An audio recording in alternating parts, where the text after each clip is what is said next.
आज आम्ही माननीय जिल्हाधिकारी या कार्यालयासमोर आंदोलन केलेलं आहे। तसेच निवेदन सुद्धा या ठिकाणी आम्ही जिल्हाधिकारी महोदयांना सादर केलेला आहे। आमची महत्त्वाची मागणी ही आहे की जो पाकिस्तान नेहमी भारत विरोधी कारवाया करत आलेला आहे, भारत विरोधी भूमिका ज्याची नेहमी राहिलेली आहे, ज्यांनी भारतात अनेक प्रकारचे बॉम्बस्फोट घडवले, अनेक निष्पाप लोकांचे बळी घेतले, ज्या पाकिस्तानमुळे भारतावर युद्धजन्य परिस्थिती निर्माण झाली होती, अशा पाकिस्तान सोबत 15 फेब्रुवारीला जे सामने क्रिकेटचे सामने आयोजित केलेले आहेत ते त्वरित रद्द करावे।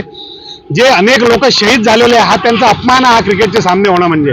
आज भारताने अत्यंत कणखर भूमिका घेऊन तो जल करार रद्द केला आणि पाकिस्तानचं पाणी थांबवलं। तशीच कणखर भूमिका घेऊन 15 तारखेला आयोजित क्रिकेटचे सामने हे त्वरित थांबवावे अशी मागणी आम्ही हिंदू राष्ट्र समन्वय समिती, हिंदू जनजागृती समिती तसेच अनेक हिंदुत्ववादी संघटनांच्या माध्यमातून या ठिकाणी केलेली आहे। माझी आपल्या माध्यमातून सुद्धा माननीय पंतप्रधान, माननीय गृहमंत्री अमित शहा साहेब तसेच क्रिकेट नियामक मंडळाला ही विनंती करतो की त्यांनी 15 फेब्रुवारीला जे आयोजित सामने केलेले आहेत पाकिस्तानसोबत भारताचे ते त्वरित रद्द करावे।